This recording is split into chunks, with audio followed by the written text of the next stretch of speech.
Hello everyone, I'm back with another Reddit Addicts episode. If you find my videos entertaining, please kindly subscribe and like them. Thanks to everyone for your suggestions and kind notes. Now, let's get started with today's exciting stories. My nightmare life. I'm 35M and my wife is 33F. We were high school sweethearts, married for 12 years and together for 15. We have 3 kids together, wonderful healthy kids. She grew up in an extreme Christian household where sex wasn't a topic of discussion, but more of a taboo. You save yourself for marriage/husband and figure out the rest later, so she did. Her first time was on our wedding night. We had a healthy marriage, or so I thought anyways. Always made time to talk and listen to each other. I work away from home, so I'm gone every other week. We both have great jobs and are doing well financially. After we decided we were done having kids, we talked about breast implants, seeing my wife's body change so much for giving us our children, and decided to go ahead with surgery. Very nice indeed, certainly helped my wife gain her confidence back about herself.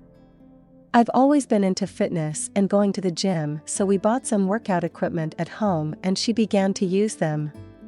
Wow, she made great progress and she wanted to share that with others, so she talked to me about wanting to make an Instagram fitness page to show her journey. I shared my concerns with that and the negative attention that will bring, but ultimately decided to support my wife's new hobby.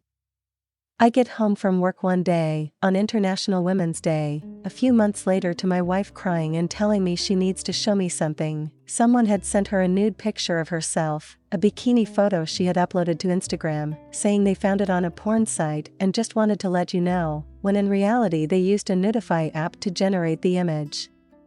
This killed me inside, seeing the pain it caused my wife. We talked about getting rid of Instagram, but this was not enough for her to do that. Over the next few months, her posts changed from helping people and documenting her journey to showing her body off with less clothing. August 2021, I have my own health concerns with left testicle pain that lasted for 2 months, many trips to the DR, and having an ultrasound clears me of cancer. What a relief. In the meantime, my wife starts becoming emotionally distant and I'm trying to figure out why. In October, I'm still struggling big time with my libido and drive for life. I get tested for low testosterone and it comes back well below low normal average. Doctor tells me they need a second test before starting on hormone replacement. The second test comes back in November at the low normal cutoff limits, and they tell me they can't proceed with treatment and that I'm fine but recommend antidepressants, which I decline. That week, I get another blood test from a hormone replacement clinic and book in for consultation in early January.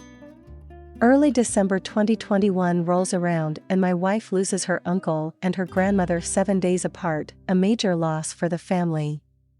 I come home from work early and take extra time off work to support my wife because she isn't doing well at all.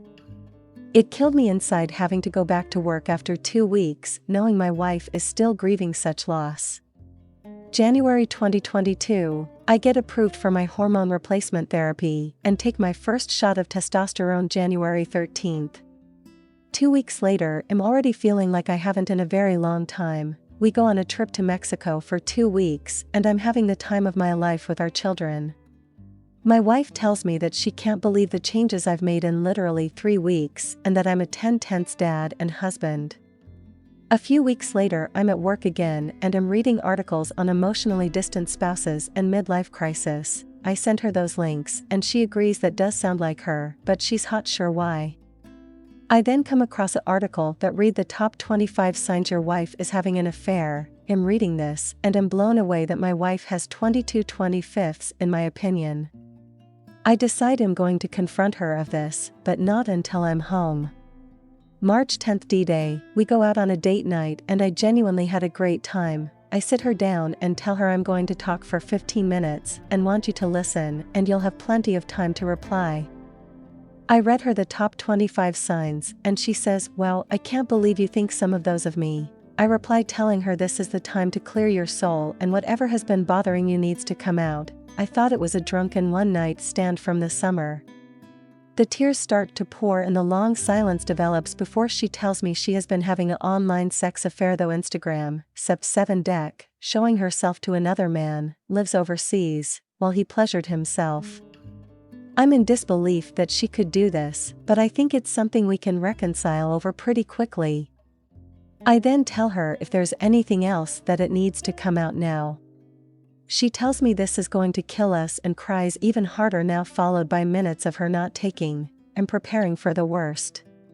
She tells me she is having an affair. AP met on Instagram, and it started a week after her grandmother's funeral and only a few days after I took extra time off work to be home. It was only a few times, she said. It ended in January. As I come to find out, this is normal for only half-truths to come out and only as much information as to limit the damage and fallout effect of the affair. A few days of seriously talking all day and night with no sleep, all the details start to come out that the affair was alive and very much active until the night I confronted her of it. Thousands of text messages and averaging 4 hours of phone calls a day. They would meet in random parking lots, in the back of a truck, hotels, AP's home, and the last time in my own home. AP spent the night, with our 3 children sleeping upstairs while I'm away at work. 11 confirmed times in 2.5 months, but as high as 15 to 20, as she can't remember all the dates. She told me she was headed to the gym, but in reality meeting him in a parking lot. She has a IUD, no condoms were used. I asked her to pack her stuff and move out. The kids had the worst week of their lives.